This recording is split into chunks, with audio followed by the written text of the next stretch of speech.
ნიკოლოზ ვაშაკიძე არის საგარეო საქმეთა მინისტრის ყოფილი მოადგილე ჩვენთან სტუდიაში. მოგზაურობთ ბატონო ნიკოლოზ, მადლობა მოგზაურობისთვის.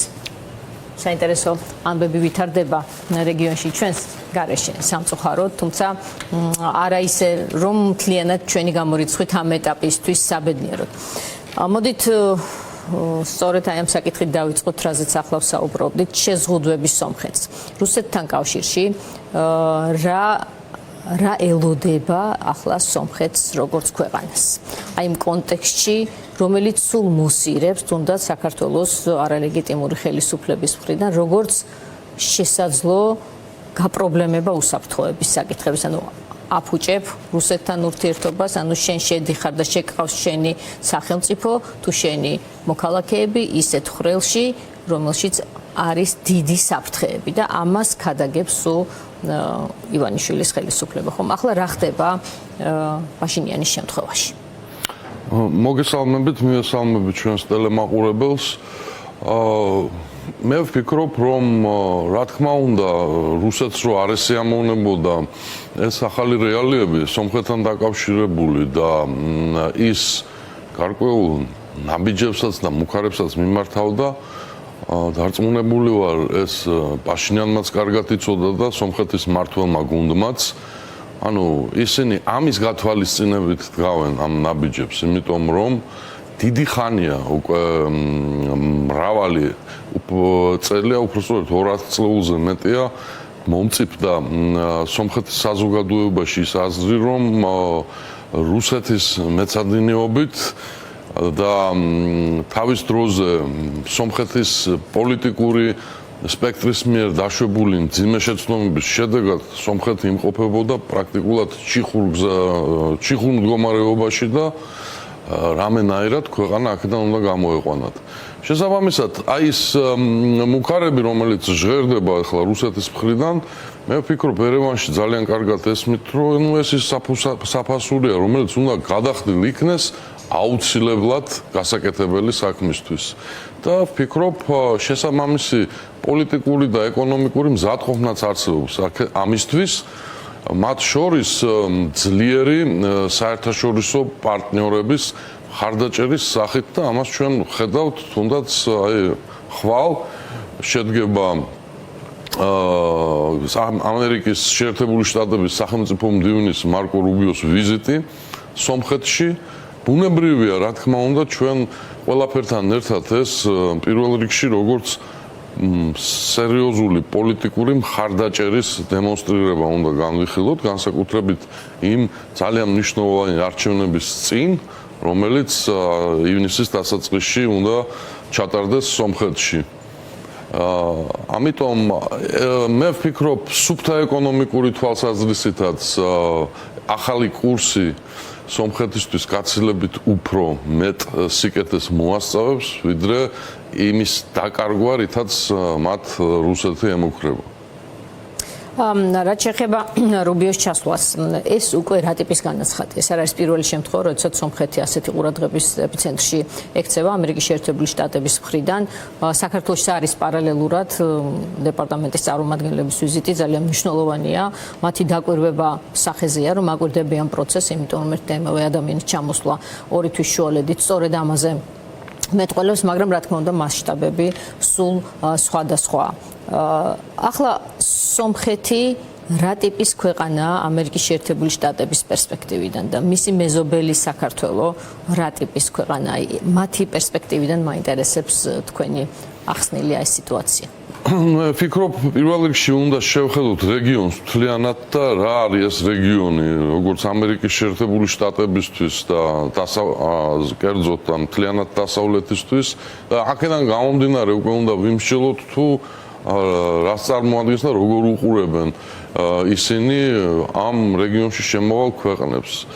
ჩვენ ვხედავთ, რომ ყოველთვის რაც თავი გვახსოვს, საუბრობდით იმაზე, რომ რეგიონი უმნიშვნელოვანესი, ესე იგი, ხიდი, სატრანზიტო რეგიონია და ასე შემდეგ და აი ამ მართლა არსებულმა შინაარსმა და მნიშვნელობამ, ჩემი აზრით, გარკვეულ კულმინაციას მიაღწია და აღწევს ამ ჩვენ დღეებში და მით უმეტეს და აქედან გამომდინარე ის თუ როგორი გეოპოლიტიკური ორიენტაცია და საგარეო პოლიტიკური კურსი ექნებათ იმ რეგიონის ქვეყნებს, რომლებიც წარმოადგენენ პრაქტიკულად იმ ვიწრო ყელს, რომელიც უმნიშვნელოვანეს სატრანსპორტო დერეფანს წარმოადგენს აღმოსავლეთსა და დასავლეთს შორის, ამას რა თქმა უნდა უდიდესი მნიშვნელობა აქვს და დღევანდელი დღის მოცემულობით, რა თქმა უნდა, ესე იგი, სომხეთი თავისი გეოპოლიტიკური ორიენტაციით და საგარეო პოლიტიკური კურსით მთლიანად იმყოფება, ესე იგი, პროგრესული სახელმწიფოების და, რა თქმა უნდა, ამერიკის შეერთებული შტატების ინტერესებში, სამწუხაროდ საქართველოს მდგომარეობა სხვანაირად გამოიყურება. შემთხვევითი არ არის სულაც, რომ თუნდაც აი იმ მნიშვნელოვანეს სატრანსპორტო პროექტს, რომელიც სანგეზურის დერეფანში გადის, ეწოდა ტრამპის მარშრუტი, თვითონ ამერიკის შეერთებული შტატების პრეზიდენტის ინიციატივით, ასე ვთქვათ, და ეს ხო მეტყველებს თავისთავად იმაზე, თუ რა მნიშვნელობას დებს თუნდაც ამერიკის შეერთებული შტატები რეგიონში ზოგადად და სომხეთში კონკრეტულად. მე მაინც მაინტერესებს თქვენგან მივიღო პასუხი კითხვაზე, კარგავს თუ არა სომხეთი რამეს ამ მომენტში, როდესაც იძენს ახალ მეგობრებს და უარს ეუბნება რუსეთს. ეს რამდენად საფრთხიანია ახლა იმ პირობებში, როდესაც ახალი მეგობრები არიან ძლიერები. საერთოდ ცხოვრება ზოგადად, რა თქმა უნდა, საერთაშორისო ურთიერთობები რისკის გარეშე არ არსებობს, აქ საუბარი იმაზეა, თუ რამდენად რაციონალურია ეს რისკი და საპირისპირო გადაწყვეტილება უფრო საშიში ხომ არ არის. სომხეთი ძალიან დიდი ხანი იმყოფებოდა აბსოლუტურად სხვა გეოპოლიტიკურ ვექტორზე, ამან ის ძალიან არასასურველ მძიმე მდგომარეობამდე მიიყვანა, როგორც ეკონომიკურად, ასევე პოლიტიკურად და საბოლოო ჯამში სომხეთის საზოგადოება მისი უმრავლესობით მივიდა იმ გაგებამდე, რომ ეს არის ჩიხური გზა და შესაბამისად ეს რეალობა შესაძლებელია. ამიტომ, რა თქმა უნდა, რაღაც გარკვეული რისკები იქნება, მაგრამ ძველ კურსზე დარჩენა პრაქტიკულად ნელ-ნელა და გარანტირებულად მიმართავდა სომხეთს დაღუპვისკენ. და აქ ძალიან მნიშვნელოვანი კიდევ არის ის, რომ აი იმ ძველი კურსის, ასე ვთქვათ, კონტექსტში რომ ვისაუბროთ, მთავარი რისთვისაც ვთქვათ, სომხეთის საზოგადოებას ეს არჩევანი ქონდა გაკეთებული, რომ გადამწყვეტ კრიტიკულ მომენტში მათ დაიცავს რუსეთი, აი ამანაც რომ არ იმუშავა, ვიცით ჩვენ რომ 44 დღიანი ომის დროს პრაქტიკულად, ესე იგი, ვლადიმერ პუტინმა მიატოვა სომხეთი, იქ ჩანდა ნათლად, რომ წინასწარ გარკვეული შეთანხმებაც და გარიგებაც მას ჰქონდა აზერბაიჯანთან და ალიევთან და ახლა როდესაც ნახა ეს ყველაფერი სომხეთის საზოგადოებამ ბუნებრივია გამოიტანა დასკვნა, რომ თუ ესეც კი არ მუშაობს რეალობაში, რატომ ვწირავთ ჩვენს მომავალს რაღაც აბსოლუტურად უკვე გაუგებარ რამეს. ბატონ ნიკოლას, თითქოს აღიქმებოდა მანამდე, ვიდრე ეს ამბავი მოხდებოდა, წარმოუდგენლად, რომ სომხური საზოგადოების უმრავლესობას, ასე ვთქვათ, მიიღო ეს მოცემულობა ყარაბაღთან დაკავშირებით, მაგრამ ფაქტია, კომუნიკაციაც სწორად მოხდა, გააზრებაც სწორად მოხდა, რაც ახლა თქვენ ბრძანეთ და გადაწყვეტილებებშიც გაყვა უმრავლესობა ამ ქვეყნის პაშინიანს, ხომ? ახლა არჩევნებია სომხეთში, უახლოეს ხანებში, 7 ივნისს და სწორედ ისეთი ბალანსია ახლა შეთავაზებულ პოლიტიკურ ძალებს შორის შექმნილი ქვეყანაში, რომ დასავლელი პაშინიანი, პრორუსი დანარჩენი კანდიდატები, ხომ? წინასწარი კვლევები ამბობს, რომ აქვს პაშინიანს უმრავლესობა, არის დიდი რაოდენობით ამორჩეველი გადაუწყვეტელი, თუმცა არის მოლოდინი, რომ აი პაშინიანი მით უმეტეს აი ამ პროცესში, როდესაც მას ამხელა საერთაშორისო მხარდაჭერა აქვს და ფაქტობრივად ვიზიტზეა მის მხარდასაჭერად საერთაშორისო ცივილიზებული სივრცეებიდან, ხომ? მას კიდევ უფრო მეტად გააძლიერებს. აქვს თუ არა რამე პერსპექტივა რუსულ სპეცსამსახურებს ამ არჩევნების მითვისების, რაც არაერთხელ გაუკეთებია ბევრ სხვადასხვა ქვეყანაში თავისი უკვე კარგად აპრობირებული მექანიზმებით. გარკვეული მცდელობები ალბათ იქნება, მაგრამ მე ვფიქრობ ამჯერად არჩევანიც სომხეთში ძალიან მყარად არის გაკეთებული. ხელისუფლებაც ჩემი აზრით საკმაოდ მყარად დგას ფეხზე და მე ვფიქრობ მართველი პოლიტიკური ძალა დამაჯერებლად გაიმარჯვებს ამ არჩევნებზე და ეს ახალი და ჯანსაღი გეოპოლიტიკური კურსი სასომხეთში შენარჩუნებული იქნება. და ის რაც ჩვენ საზოგადოების უმრავლესობას აქვს აი ამ შემთხვევაში, როდესაც სომხეთის პროგრესს უყურებს, ხომ გულისწყეტის, იმიტომ რომ ჩვენ გქონდა და გვაქვს ჯერ კიდევ ძალიან დიდი ნახტომების წინსვლის შესაძლებლობა სომხეთი საკმაოდ უკან არის მიუხედავად ესეთი ავანგარდში ყოფნისა ამ ეტაპისთვის რეგიონში. მიუხედავად ამ გულისწყეტისა, პრაგმატულად რომ შევხედოთ, არის თუ არა სასარგებლო საზოგადოებისთვის, რაც ხდება სომხეთში. იმიტომ რომ ჩვენ ამ შემთხვევაში შესაძლოა ვერ მივყვებით პროცესს, მაგრამ ის რომ რუსეთი კარგავს მთავარ დასაყრდენს კავკასიის რეგიონში, ეს ჩვენთვის სამომავლოდ არის თუ არა შესაძლებლობა თუ პირიქით ჩვენ უფრო მეტად ვხდებით რუსეთის ფოკუსი, როგორც მისი ერთადერთი შესაძლო ნადავლი სამომავლოდ აი ამ სივრცეში. მე ვფიქრობ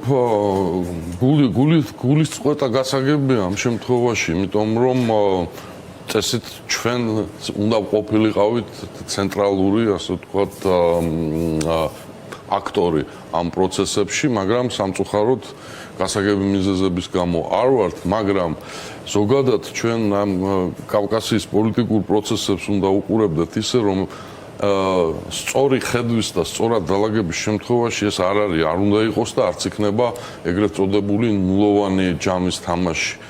ამიტომ მე იმის თქმა მინდა რომ სარგებელი ყველას ექნება. ცალკეული ქვეყნის წარმატება მთლიანად რეგიონის წარმატებას და შესაბამისად მასში შემავალი სხვა ქვეყნების წარმატებასაც ემსახურება, განსაკუთრებით მას შემდეგ, როდესაც სომხეთსა და აზერბაიჯანს შორის ურთიერთობების ნორმალიზაცია შედგა და ამავე დროს თურქეთთანაც ლაგდება სომხეთის ურთიერთობა. აი ესეთ პირობებში სრული, ესე იგი, საშუალება არის იმისი, რომ ეგრეთ წოდებული win to win თამაში, ანუ არა ნულოვანი ჯამის, არამედ ყველასთვის სასარგებლო თამაშის კარგი პირობები არსებობს და შესაბამისად თამაშებს ეს სარგებლის მიღება უნდა უნდოდეს უბრალოდ აქ ეს სამწუხარო მოცემულობა გვაქვს ჩვენ. ჩვენ ხო ახლა ამ პროცესებს ვუყურებთ არა საქართველოს ხელისუფლების პოზიციიდან, არამედ საქართველოს საზოგადოების და მისი რეალური ინტერესების პოზიციიდან და აქედან გამომდინარე შეგვიძლია მკაფიოდ თქვათ, რომ ის წარმატება, რომელსაც აღწევს ახლა სომხეთი პერსპექტივაში და დიდი, ასე ვთქვათ, ანგარიშით ძალიან კარგი და სასარგებლოა მთლიანად რეგიონისთვის და კერძოდ საქართველოსთვის.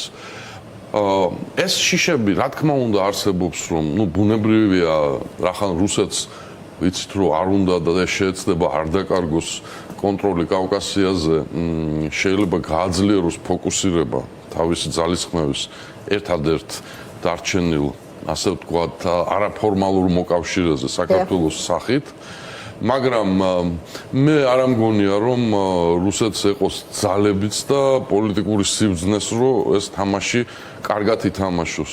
მით უმეტეს, აი თქვენ ამბობთ იმას, რომ თითქოს საქართველოს ერთადერთ იმათ რჩება, მაქსიმალურად უნდა მოეფეროს, ხო, რას აკეთებენ ამის სანაცვლოდ, ვიცით, რომ აი მოდის დამაჯერებელი ხმები, რომ ჩვენი, ასე ვთქვათ, ტერიტორიის, კანონიერი ტერიტორიის ანექსიის საბოლოოდ გაფორმებას აპირებენ. არა მხოლოდ ხმები, ჩვენ ვიზუალურად ხედავთ ამას კრემლში. მე ვამბობ, რომ ესე იგი საუბარი იმაზე, რომ ახლა მზადდება ხელშეკრულება, ასე ვთქვათ, ხო, ესე იგი ცხინვალის რეგიონის, რომელსაც ისინი სამხრეთ ოსეთს უწოდებენ, ისის შეერთების უკვე უშუალოდ ანუ აი ასეთნაირად თუ აპირებენ, ვთქვათ, ქართველი ხალხის მოთაბლას, აი მათი ტრადიციული სიბრიყვე პოლიტიკური, რომელიც ხშირად ახასიათებს რუსეთს, როცა ის ძალიან უხეშად ახორციელებს თავის იმპერიულ კურსს, აი ამ შემთხვევაში ძიჩენს თავს და მე ვფიქრობ, გლობალურად პროცესი რუსეთისთვის ისე მიდის, რომ ის დაკარგავს კავკასიას, მიუხედავად საქართველოში არსებული დღევანდელი ხელისუფლებისა. კარგი ფინალი იყო. მადლობა ნიკოლოზ ვაშაკიძეს, საგარეო საქმეთა მინისტრის ყოფილ მოადგილეს საინტერესო საუბრისთვის.